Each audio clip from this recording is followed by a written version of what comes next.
Hello, my name is Brant Hunt. My channel is simply called Discerning What is True.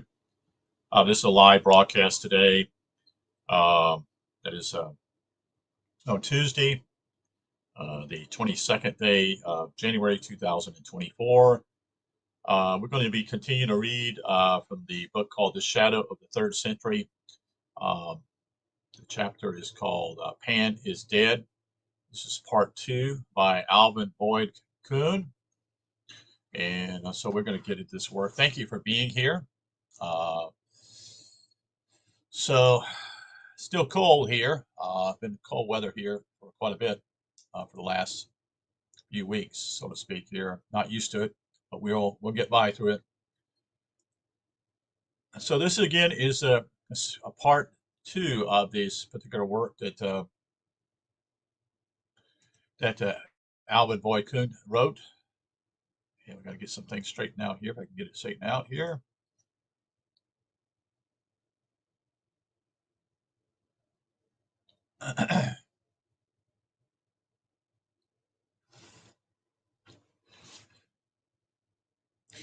Okay. It is therefore not necessary to enter a defense, a exoneration, or laudation of the pagan system of antiquity, so far as its consequences show themselves upon the ranks of the populace and the run of history.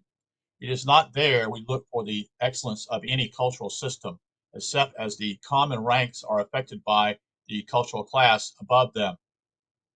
And on this ground, it is permissible to affirm simply that if, as this work aims to show, it was under the Christian influence that the most abject vitation of esoteric wisdom swept out to derange the mentality of a world, then the stultification of common intelligence could never have been so gross in former times under pagan modes of thought.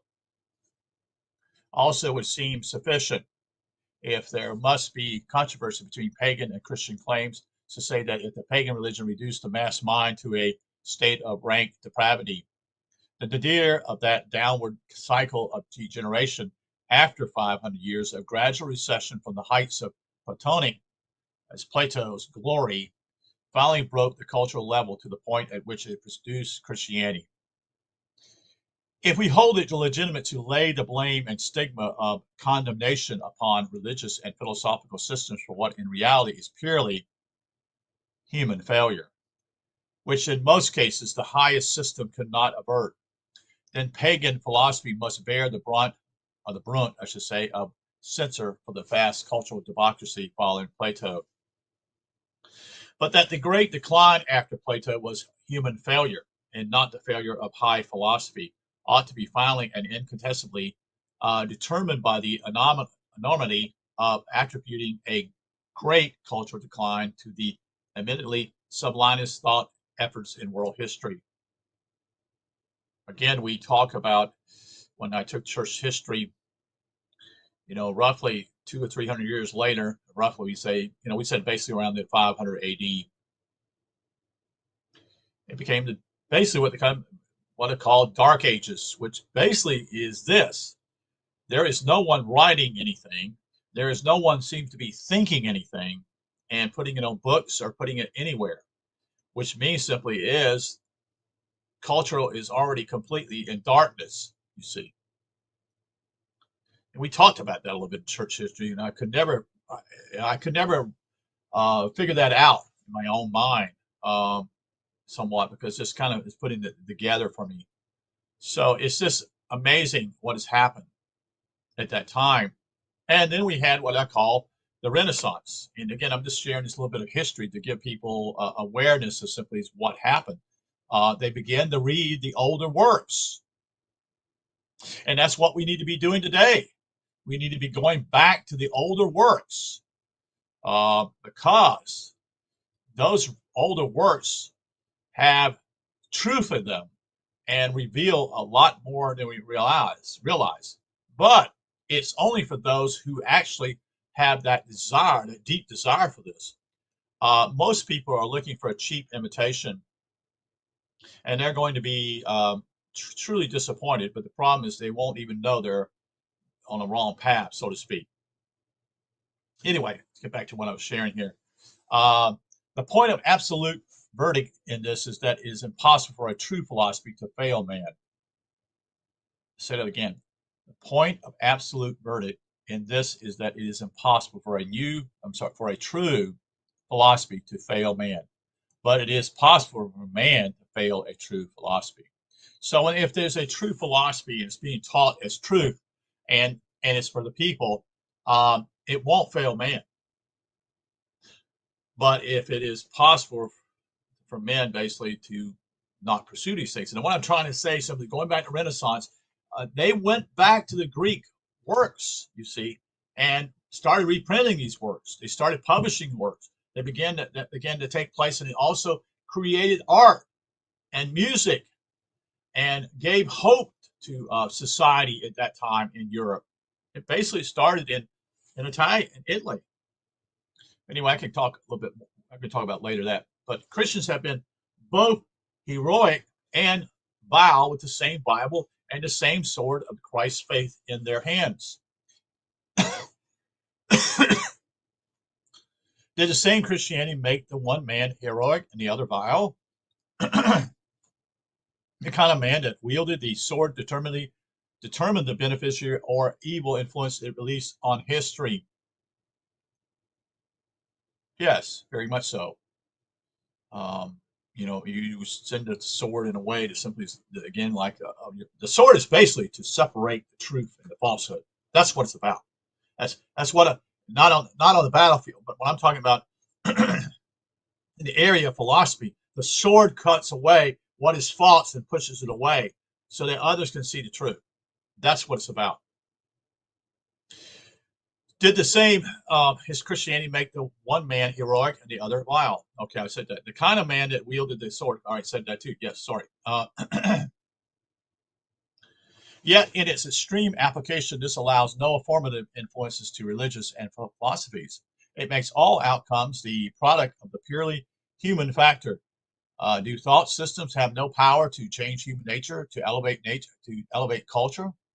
Here then is the median truth. Systems of philosophy are to be historically gauged by the outcome of their practice when their basic principles have been assiduously studied, fully understand, and given thorough application over a sufficiency long time to demonstrate their efficiency. I'm going to drink something here. It's kind of bothering me.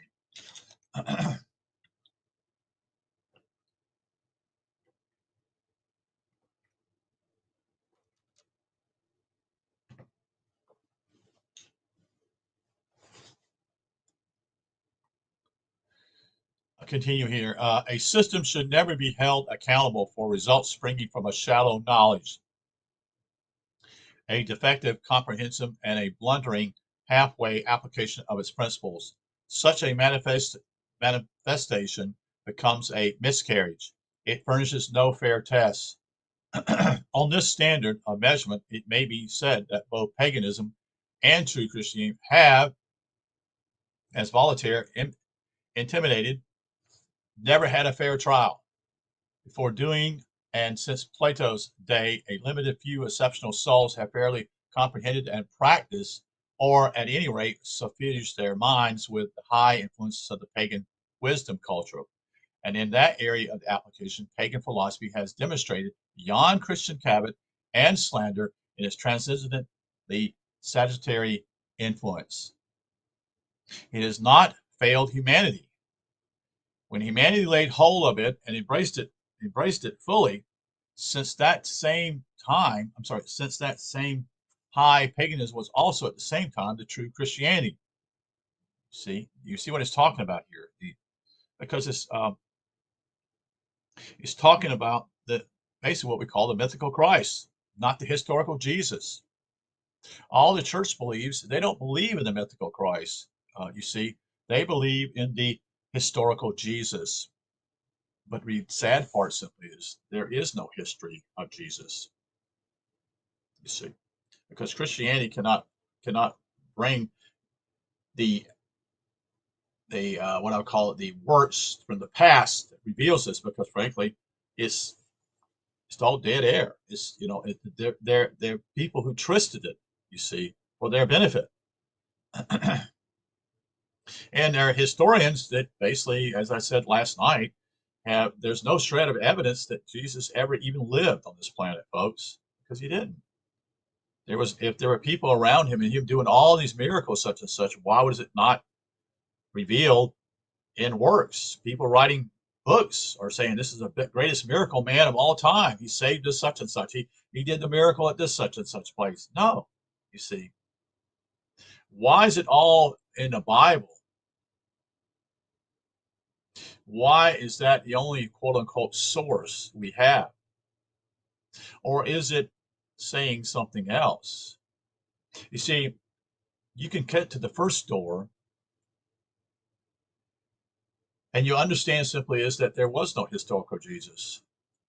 And that's where people are at today. They get to the first door and they stop. They don't go any further. They don't understand that there's another door. And I'm talking about people who are searching and digging deep. I'm not talking about people who are playing around, okay? They're taking it seriously somewhat, okay? And so what's happened simply is they've discovered it basically, oh, okay, there was no Christianity. And rightfully so, it wasn't. There was no truly real Christ. I mean, real Jesus, I should say. I got a little confused there. And so the whole idea simply is that it was the hope of the Greek philosophers that this would be revealed in a way, and it is revealed that way. It is revealed. But they thought in some ways, I think they, in a foolish way, thought that this would be revealed in Christianity. And what happened was simply is they taught people how to read it literally. You had the wrong people at the controls, so to speak, of the engine going down the track, you see. And it led to a dead end, you see. Okay. It has not failed humanity when humanity laid hold of it and embraced it fully, since that same high paganism was also at the same time the true Christianity. So then true Christianity has likewise not failed mankind. But mankind failed both high paganism and, sorry, I got an issue here with this computer. Where are we at? High paganism and true Christian when following the golden age of Greek wisdom, people for reasons that might be brought to light by deep scrutiny, fail to cultivate, to cherish, or to love, or comprehend truly and embrace fully the great inspiring knowledge that moved men so deeply before.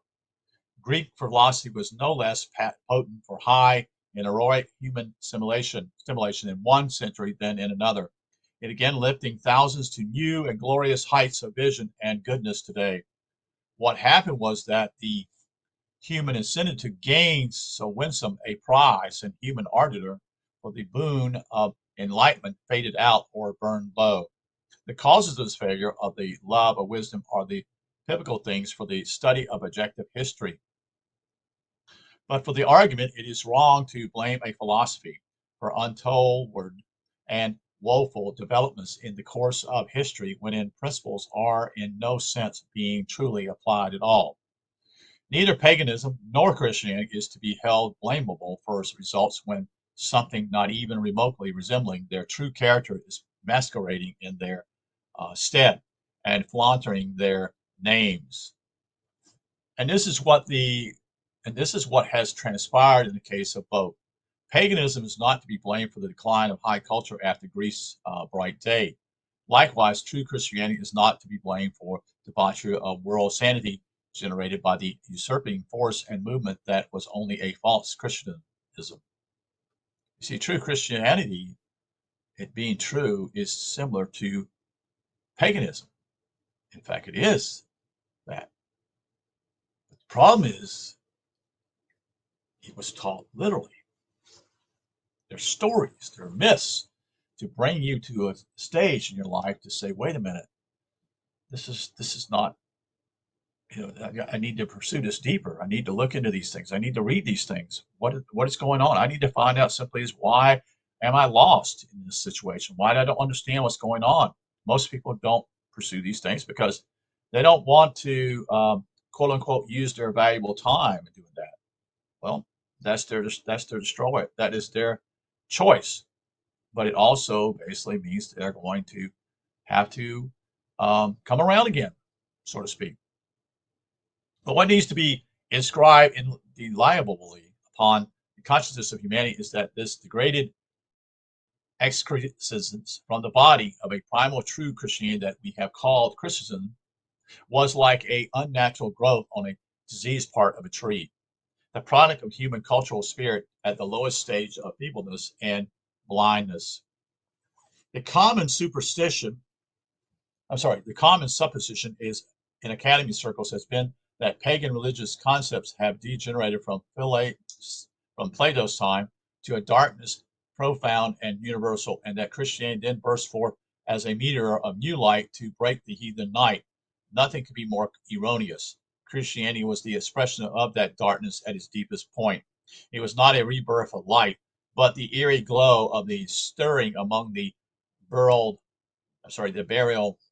embers of a extinguished blaze and the weird, misshapen shadows dancing around about. There is not a strand of evidence to indicate that a coterie of great new thinkers had arisen to give forth a gleaming new elucidation of truth, superior to what has gone before. There is not a sign anywhere to show that a new system of understanding has been proclaimed. Christianity was a ferment of violent mental aberration engendered by a misconception of old forms of esoteric expression, twisted into untruth. It was the upsurge of mingled passions bred out of a mental brew of great truths warped into ungainly deformity by crass ignorance. Ah, but say the faithful in the Christian tradition, that is, a divine messenger, a prophet sent from God, needing no schooling in Greek philosophy, came to earth and brought a light never seen on land or sea. Compared with the celestial message, philosophy was darkness. What could lame human lucubrations do in competition with the flashing glory of an imperial revelation? What indeed had Homer, Plato, Virgil, Hesiod, and Cicero to do with the Gospels? These outshone classical poetry as the sun outshines the candle. Such, at any rate, is the notion that fills the heads of nearly all of the commonality of Christian people. The answer to it from the side of truth and fact is the positive affirmation that if he lived at all, which is a possibility growing less plausible and less tenable all the time, he inculcated not one new preachment of principle of truth, and the agitation allegedly produced by his messengership and ministry would have died out in a generation or two if it had not been supplemented its meager spiritual capital by the appropriation of the very Greek philosophy with which it compares itself at the candle to the sun. Indeed, the long eclipsed truth has at length come to view. It was Christianity that reduced the sun of pagan philosophical intelligence to the rushlight of the pitiful superstition. The analysis of the situation then extends that yields true understanding is achieved through the view that sees a odd and somewhat perplexing phenomenon in human life and history, the coexistence side by side at the same time of its highest illumination of philosophy and the grossest darkness of ignorant superstition. This has been the case in known human history. An age is laudable at one of brilliant achievement with a list of outstanding names of the greatest luster, yet at the very time there was virtually savagery in remote continents and mental depravity in the lower strata. So it was in the pre-Christian era, during the time of Christianity's inception and ever since. And all along with this oddity, always the vested interests that are fostered by the traditional orthodoxies stand fast against the spread of a higher and freer philosophy that would subvert the fixed customs based half on an error. Remembering always that esoteric truth is treasured only by a minority, and I would go even further than that. I would say a extreme small minority, and never prevail by the commonplace majority. Of course not. Never has, never will. You see, in its true form, we see how it was that while the subliminous wisdom was cherished in the cult of the mysteries and the philosophical academias. Yeah, and Greek had these schools, was cherished. But there were only a few again at that point were involved in that, you see. It was unknown or viciously garbed by the masses. Garb, I would say, simply is just like basically, not really actually eating it and chewing on it for a while. It's just simply thrown down someone's throat, so to speak. The stumbling block that brought catastrophe was the insuperable tendency to mistake allegory for eternal truth. Yes. Such was, and let me just say this. This is written probably over 100 years ago, nearly, by Alvin Kuhn. Most of this would not even be available for people in the 1800s. There was a tiny light, so to speak, certain people, but this is, and there seemed to be some things that took place in that same, in the late 1800s and early 1900s, so to speak. Um, a light, so to speak, but a flicker of candle light, I should say. So, so it never was treasured by, a small, it's going to only be treasured by only what I call small minorities. Never will be commonplace. It can't be. Because then you have to what I would call melt it down. You have to make it easier for people to do this. And what happens simply is when you do that, it waters down the whole truth, and then it becomes a falsehood. We see how it was that while the solemnous wisdom was cherished in the cult of the mysteries and the philosophical academies, which I just said, it was unknown and vicariously guarded by the masses. The stumbling block and brought catastrophe was the insuperable tendency to mistake allegory for eternal truth. Such was the illuminable cause of superstition then, the same as it is today, and every moment when ancient religious scriptures have been elevated to a place of authority in the mental domain, and their interpretation emerges filtered through the minds of unschooled people. Whenever these conditions provided the environment, the results has been a nightmare of undigested ideologies, twisted away into the deceptive phantoms. Fisher envisions the pagan world as breaking up through the spread of skepticism from the higher groups drawn down and out among the masses.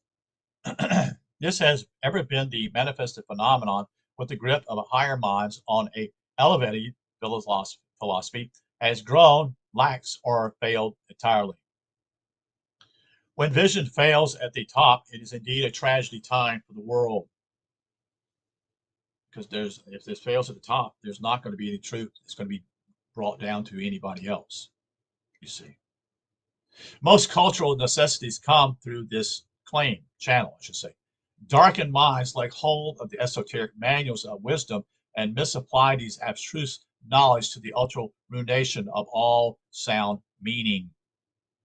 Fisher delineates the minority at the top of society as disillusioned about the pagan religions, emancipated from the illusions which these myths perpetrated, and cynical about the common people still took seriously. This skepticism finally permeated all ranks. As the old beliefs went out, the void was filled. As before, intimated, I should say, by the invasion of magicians, sorcerers, and neo-romancers, end quote, and cults of foreign origin from the East. These, while they excited and fed for a time, the insatiated thirst for the interests of religion, could not permanently satisfy the deeper yearnings of souls for spiritual food.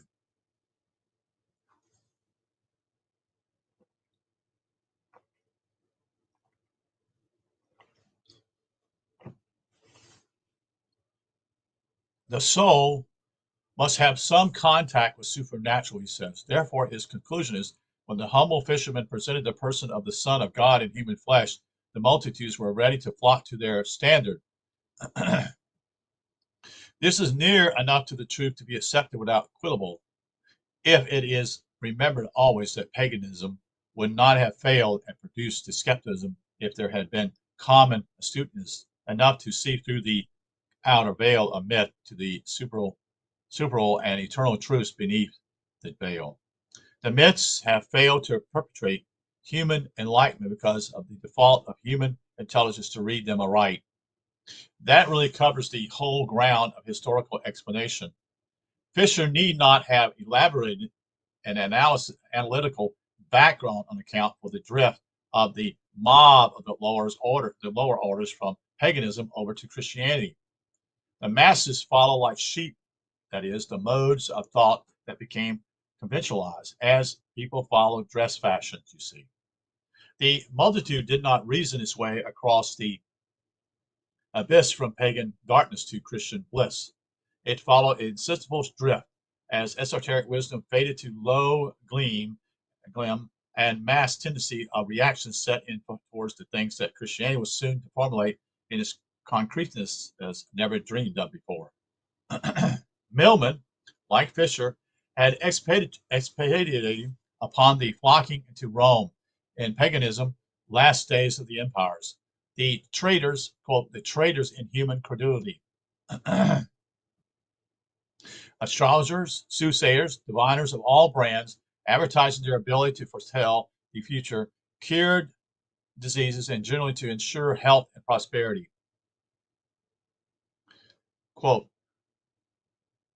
all these circumstances, end quote, he says, were, quote, were manifested indications of the decay and the approaching dissolution of the old religion, end quote, of paganism.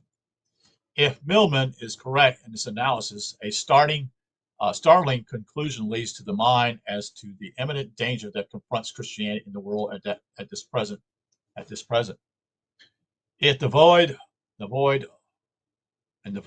of cult traitors in human credulity is a sure sign of a dissolution of prevalent religions, then Christianity today faces quick elimination. For there has hardly ever been a time when the distrading in human gullibility and ignorance has been on voluminous and popular as the moment of this writing. The ready acceptance of such traffic in religion and superstition today can hardly be less than it was in the Roman Empire. As much of it is a secret by its very nature, the vast extent of the prevalence is not commonly known. Milman's formula, at any rate, worked out so precisely in the case of modern Germany that it seemed to have been well-founded. After the First World War, the process of decay in the age-old Christianity of Germany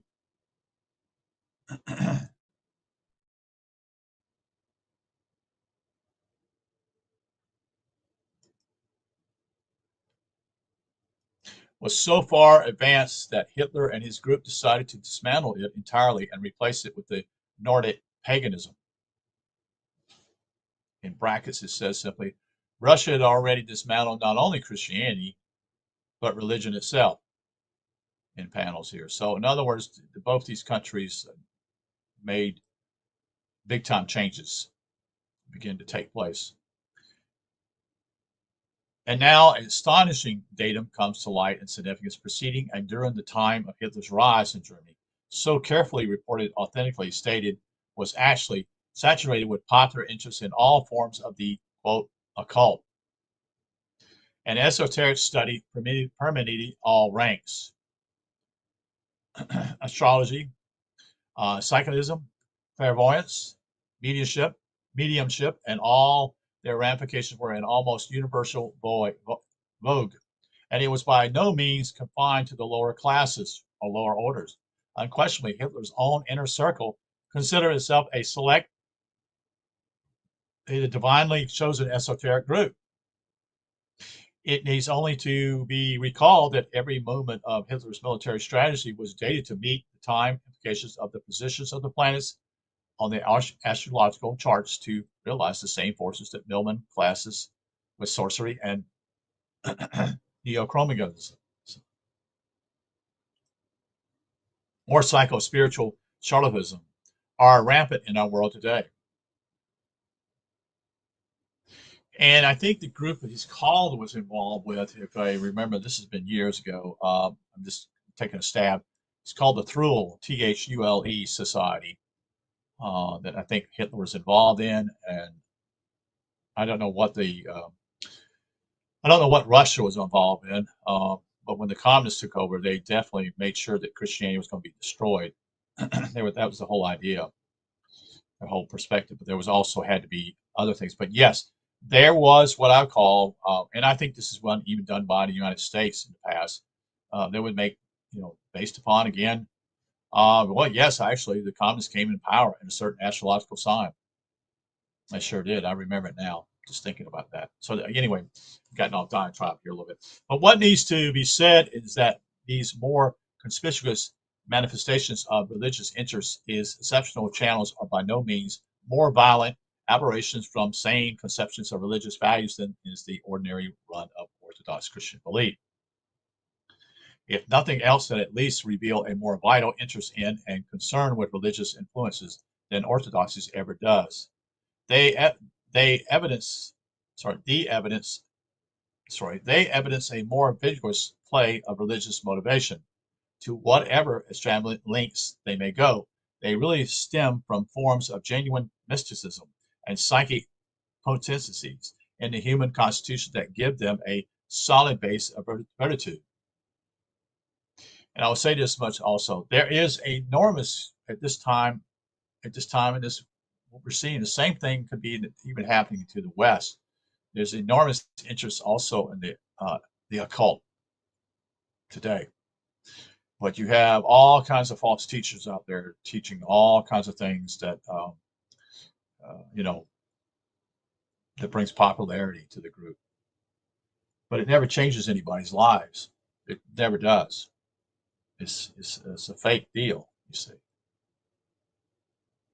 They manifest in much of their development the pure spirit of true Protestantism and the exercise of the freedom of the powers of the divine potentialities in man's dual nature to express themselves apart from the rule of uniformity and conformity insisted on by ecclesiasticism. Therefore, churchy power must frown them down, unless that one organization has done, is wise enough to reach out and embrace them in its own program and polity. But they are indeed at this time a part of the great revolt against or away from Christianity, and if the point is pressed, a trend back to paganism.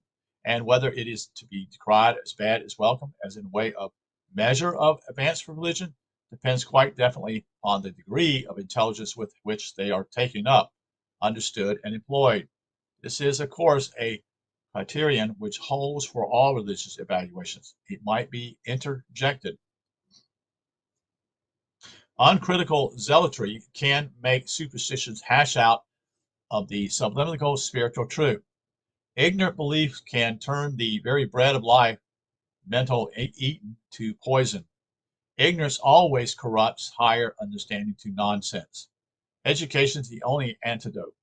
If Millman and others would recognize how vast and recondite is the study of religious psychology, with the faculties of universities themselves overwhelmed and baffled by the complexities of the phenomena and the problems involved, they would see the general populace is going to be unstable and fall into a gullible acceptance of equally fallacious, complete denial of the claims of the phenomena mongers.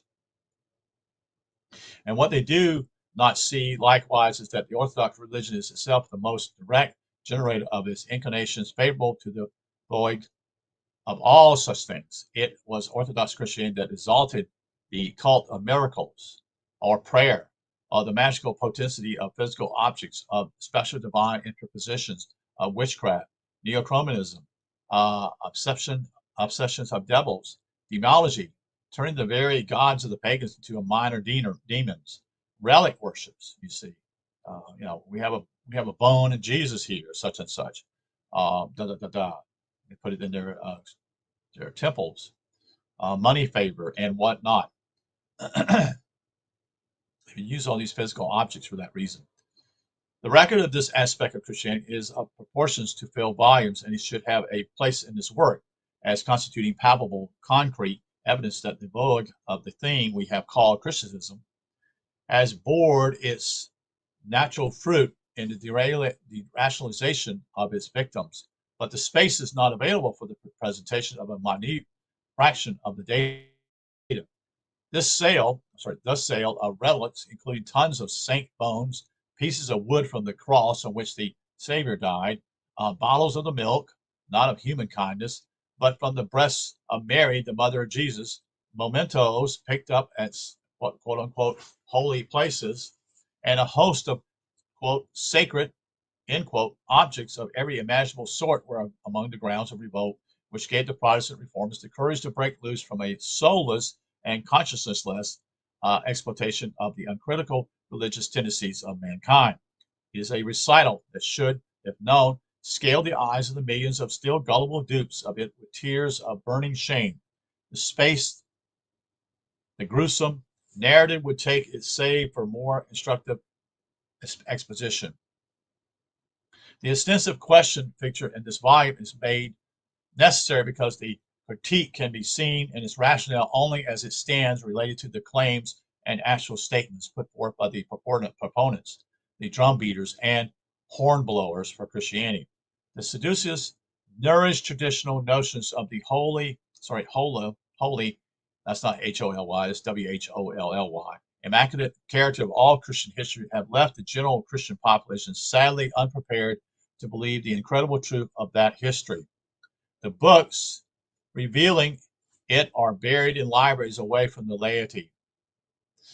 You see, it's not kept away from you.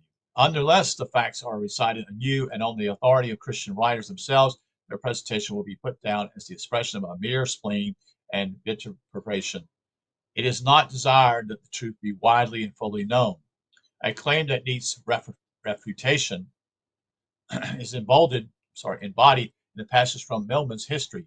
He voiced the often repeated tradition that Christianity was the influence which elevated civilization from the level of pagan barbarism to a higher humanitarianism and cultural status. He announces his object, quote, to exhibit the reciprocal influences of civilization on Christianity, on civilization, end quote. Another quote. As Europe sank back into barbarism, the imaginative state of the human mind, the formation of a new poetic faith, a mythology, and a complete system of symbolic worship, the interlocking of Christianity with barbarianism, till they slowly grew into a kind of a semi-barbarous heroic period, that of Christian chivalry. The gradual expansion of the system with the expansion of the human mind, and the slow, perhaps not yet complete, certainly not general, development of a rational intelligence religion, end quote. It is important to note the omissions which here are dropped almost as inconsequently incidentals, the grave significance of which would be subversion of the chief arguments if given due notice. Milman begins the statement with the admission that after Christianity came in Europe, there was a relapse into barbarism. This denunciation confession is made and passed over as if it did not itself negate the whole of the argument in which it falls as a mere trifling incident. But the main implication is that Christianity advanced into Central Europe and made an amalgamation of its barbarism with Christianity's humanitarian fundamentals. The result was a hybrid brew, a sort of a heroic semi-barbarism.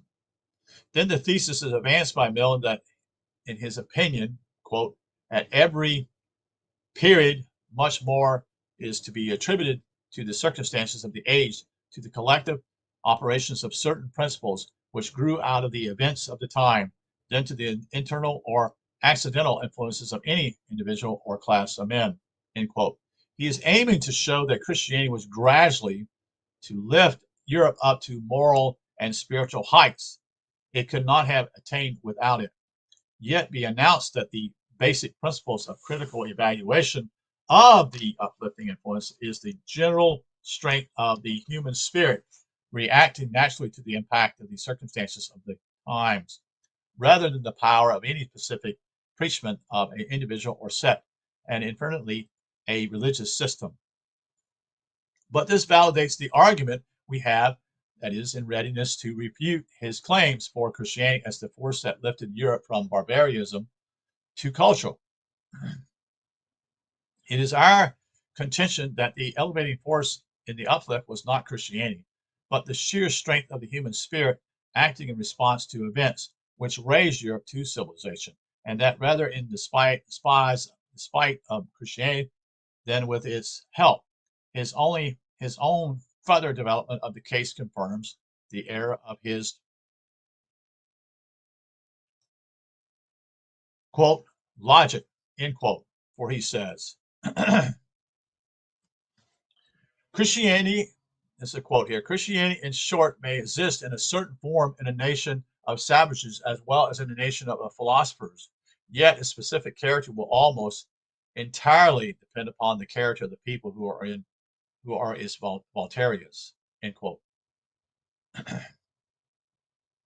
Abyssinia is cited in a note as a good example of this. It must be considered, quote, therefore, in constant connection with that character, it will darken with the darkness and brighten with each succeeding century. It is an ungenuine time. It will recede so far from its genuine and eventual nature as scarcely to retain any sign of the divine original. It will advance with the advancement of human nature and keep up the moral to the utmost height of the intelligent culture of man, end quote. Here's the entire plan of our critique and defense of our position handed to us gradius. It will not be necessary to contend against Milman on what Milman himself establishes. He practically admits our contention that Europe, with a long antecedent natural religion of Celtic, Teutonic, Nordic types behind it, struggled through the blinding efforts of a rabid, irrational, morbid religiosism forced upon it by Christian zealotry and impudence to a final advance to, quote, modern civilization, end quote, by the inherent force of human cultural aspirations that is lifting Christianity up with it as it advanced. His own thesis states that Christianity invariably took the character of the influences that touched it. All general Christian claim is that it was the beacon light, the leader, the molder, the instigator of advance. Milman says it was rather the product, the thing molded and characterized by a power independent of it, the raw strength of the human soul, struggling towards the light. Apparently, he sees that he has concealed too much and hastens to retrench. Quote, while, however, Christianity necessarily submitted to all these modifications, I strongly protest against the opinion that the origin of the religion can be attributed, according to the theory adopted by many foreign writers, that is French and German, to the gradual and spontaneous development of the human mind. Christ is as much beyond his own age as his own age is beyond the darkness of barbarism. The time, though fitted to receive, could not, by any combination of prevalent opinions or by any conceivable course of moral improvements, have produced Christianity. The conception of the human character of Jesus and the simple principles of the new religion, as they were in direct opposition to the predominant opinions and temper of his own countrymen. So they stand completely alone in the history of our race, and as imagine it no less than as real, altogether transcendent the powers of man, moral conceptions, supposing the gospel purely fictitious, or that, like the psychopathic or xenophone, that embody on a groundwork of fact the highest moral and religious notions to which man had attained, and show the utmost ideal perfection of the divine and human nature. They can be accounted for, according to my judgment, on none of the ordinary principles of human nature.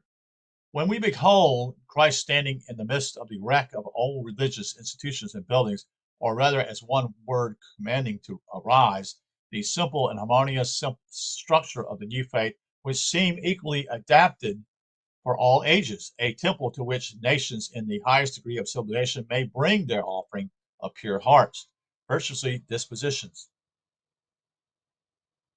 Universal charity, our natural emotions is the recognition of the divine goodness in the propagation of this beneficial code of religion and adoration of that being in whom that divine goodness is thus embodied and made comprehensible to the faculties of man. In the language of the apostle, quote, God is in Christ, reconciling the world unto himself, end quote.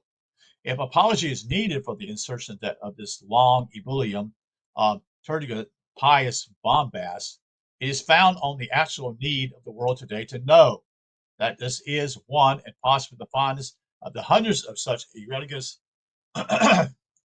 laudations of the Christian religion that have sprung out of the traditional assumptions obsessing the mind of Europe and America from those early days of obscurationism.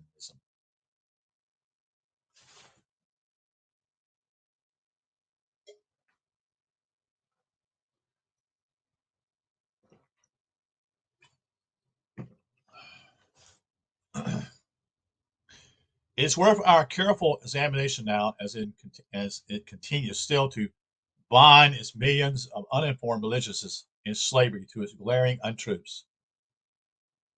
Modern men must remove from before him this false exclusion of his vision.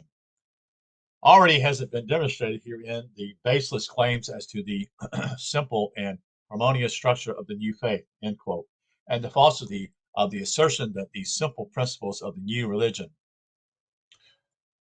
quote, stand completely alone in the history of our race, end quote. These two malignant sallies of Untran's presumptions are now found to be wholly baseless, that is, flat out untrue. The preachment of the divine emissary included not one single new or higher principle, intelligence, moral, and spiritual. All of his presentations were already in the Essene books.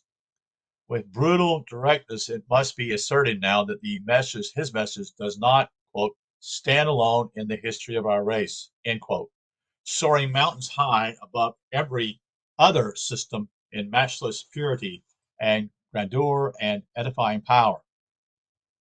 As fast as attention can be turned to the hundreds of identities between the Gospels and the arcane books of Egypt, so fast to the structure of assumption on which Milman grandioses flourishes a fervent delusion crumbling to ruins, where Christian writers since his day are forced to transfer one after another the gospel events in the life of this Christ from asserted history back to legend and poetic embellishment. If ever a new avatar of sane intelligence stood, as Milman represents Jesus as standing in the records of the old religious institutions and building the temple of a nobler order of human understanding, that the avatar is now standing at such a point. He is witnessing the rapid demolition and collapse by piteous, ignorant misconceptions. After 2,000 years of a course of sickening history perpetuated by beclouded intellects, he sees a climax of horrific, I should say, madness and two titanic world holocausts is generated in the life of the peoples dominated by this inhuman code.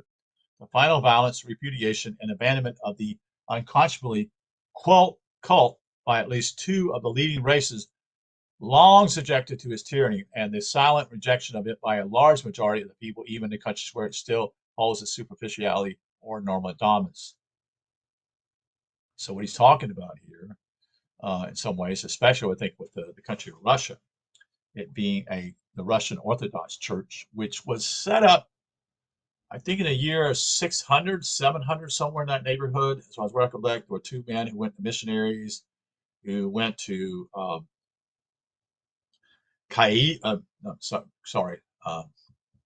Kiev, Ukraine. I think that's where part of it started, and then eventually moved to Moscow later on. But these are missionaries. It was two major missionaries that went together. Uh, so that would be part of the answer. And naturally, the West, so to speak, I really don't have an answer for that at this point. But you clearly can see it with the Russian Orthodox Church. He sees almost universal lethargy towards his claims to unction even his own temples, and he sees general uncertainty and questioning and challenging in the ranks of his own leaders and supporters. Quote here, this beneficial code of religion, end quote, is now being revealed as far from beneficial. It is true to say that it has sadly perplexed the mind of every catechumen that ever sat at the feet of the ministry of his instructions, and emancipated thousands now testify, warped their young, eager minds utterly into a persuasion of acceptance, unintelligible gibberish that could be swallowed only by a total silencing of the critical factor and his dialectic urgings. People without number come forward now to say that the Sabbath school inculcations of his scheme of theology and the rendition of his biblical supports as given out by the Christian effort have warped their minds through all the periods of youth and wasted half their lives in futile incomprehension. Their multitudes say that it was not until they had seen enough of life and truth of their own account to enable them to throw off this yoke of mental enslavement that they began to gain some balanced sense of the meaning of the scriptures and things in philosophy and religion. Gladly then they had turned away from their befogged center of illusion, almost a complete roster of those children who come up through this pattern mill of indoctrination and then go off to a higher study, drop quickly everything they were taught, and almost all of them report having to go through the often severe process of tearing their minds loose from the psychological allegiance by which they were bound to the childhood faiths. When later study reveals the untenable nature of the early implantation. And so as a matter of sheer fact, here is a religion which is registering constant failure to hold even in our own children the moment they can break away, study and think for themselves. True. I'm one of those. I'm one of those folks. I don't think I'm going to make it here. I'm going to have to stop here the next thing here because my voice is really kind of going. I don't know why. But anyway, we're here. Where's that? Da, da, da, da. Yet in a way that Millman did not dream of, and which should have struck him, I should say, with humiliation and dismay, could he have realized it, the quote, simple religion, end quote, of Jesus, assuming again his historical existence, does, quote, stand completely alone in the history of our race, end quote. But Millman would not like to hear us say how it has stood alone. It all too truly stands alone, and that no other matches it for irrationality and an unintelligibility of appreciative pertinence in the realities of the human problem. Certainly no other code of theological ideas in a civilized society has ever left its proteges so disastrously uninstructed on true meanings as has this simple system. It has from the start consisted of a set of persuasions based upon the acceptance of groups lacking the critical genius to challenge them. It was made up a list of specific principles of faith pushed upon the attention of the lower orders, and since they lacked the acute discrimination powers of educated minorities accepted by them through mass hypnosis. Millman omits much in saying that the character of Christianity advanced or received par passe with the vacillations and vicissitudes of the character of the population among whom it was spread, instead of reclaiming low conditioned groups or ages to higher level. Christianity was itself transformed by the innate good sense of humanity to purer forms. It seemed never able to rise higher than its human level. It did not come down as a gift from heaven to lift people up. People had to lift it up. You see? It is not true, therefore, to you see that's what the whole thing is. I heard this all during my childhood, my teenage years, all this. We got to do something about this, such and such. We got to tell people about Jesus. We got to do this, such and such. No. Well, if it was the truth, why are we working so hard for it? It would be self-evident to people in some way, wouldn't it? Wouldn't that reveal something there? Sadly, people do this all their lives and never really realize what they're doing, that they've wasted their lives on something that never was true. It is not true.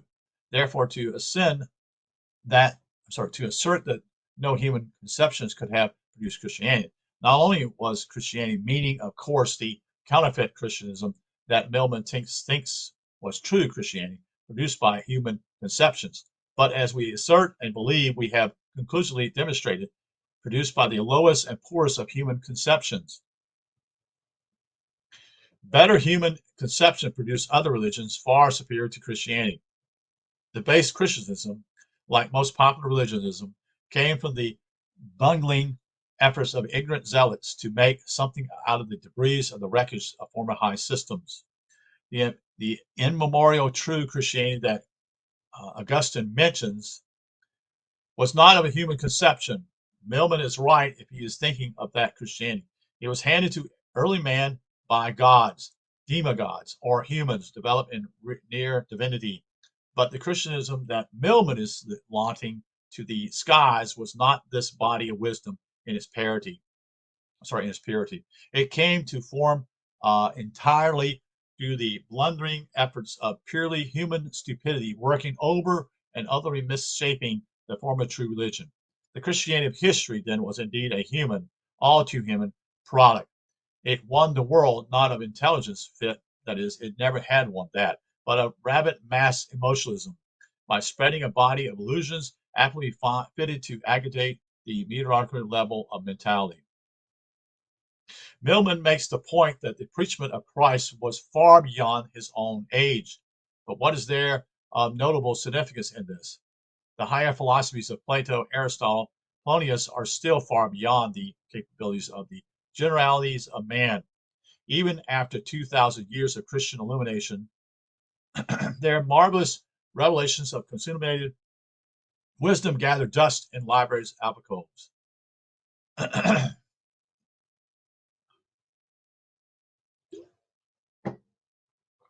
And one more gesture of emphasis is included on the back neck theme of the characterization, but such historians as Millman of the faith of Christianity as, quote, simple, end quote.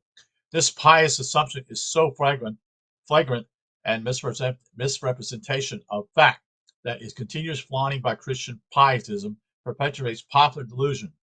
It has often been declared so simple that any child can grasp it. Well, then, the many church councils, especially those of the 4th century, including the faithful one at Nicaea, that turned the Christian world into a madhouse, should have been conducted by children. The most learned of Christian theologians could reach no acceptable conclusions as to the basic doctrines of the faith, and the Arian controversies over the Trinity ran on with incredible rancor for 200 years, and no one had ventured to pronounce the final judgment on it to this day. 137 delegates to a council that elected Pope Damascus were left dead after the battle over his election.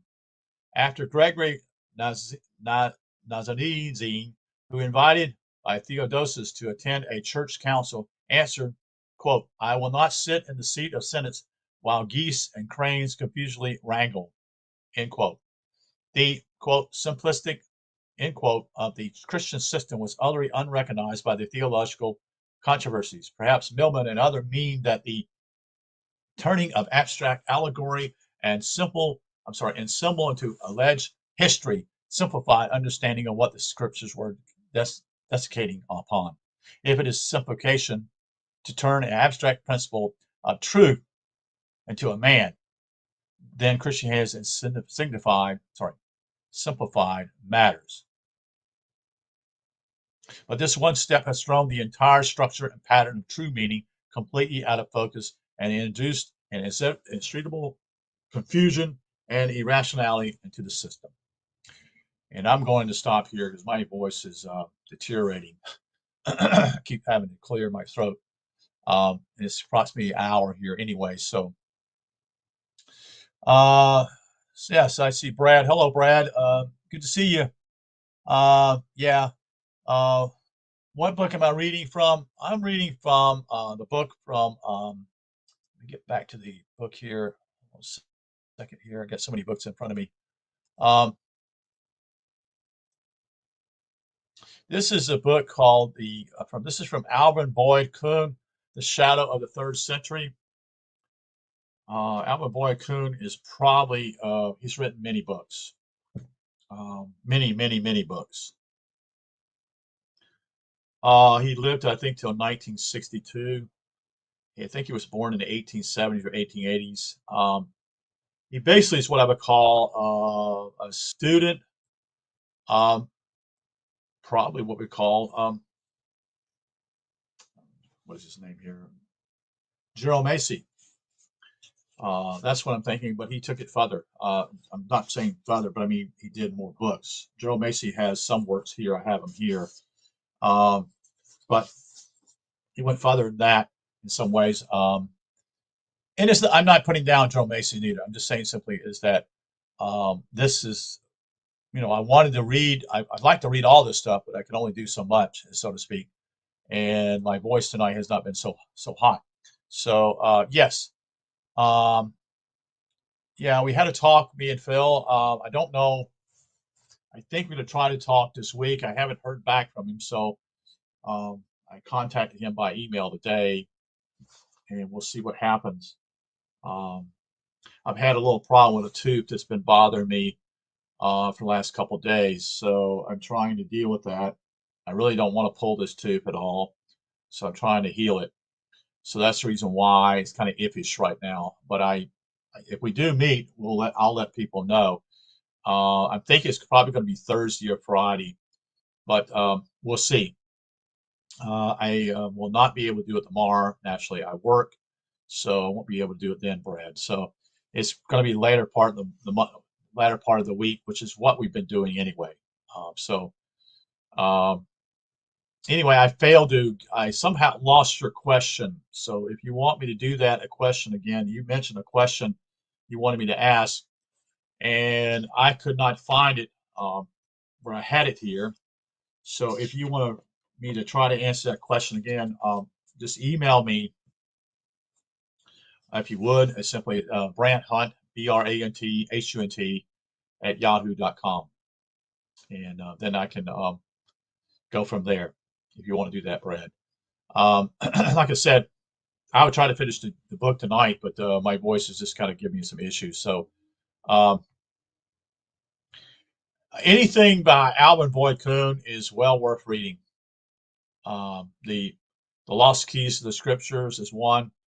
Um, there are other ones here. And there's one here looking at to sometime we'll be doing it will be also the lectures from Gerald Massey, which is the logic of the Lord or prehistorical sayings ascribed to Jesus the Christ. I'll try to get with that one, but it's like I said, I've got 2 or 3 books here. I've actually saw another particular book in which we haven't even gone through this particular book here. It's called The Historical Jesus and the Mythical Christ. And this is a book by, as well as I recollect, is by Gerald Macy. So I'd like to get into this book also. But hopefully everything will work out with my voice, that type of thing. So, but I appreciate you being here. Again, like I said, if you want to send a question or, like I said, um, whatever you want to do, let me know. So I'm just saying that for now. So I try not, I have read some of these books. Um, you can't go wrong with Gerald Macy. You can't go wrong with Alvin Boyd Kuhn on any of the book works he's done. You can't. So that's just my recommendation. Look into that. Sometimes I get interlibrary loan books, or I either order them from Amazon, so to speak. And sometimes you can actually find those also on archive.org. Sometimes you want to read those.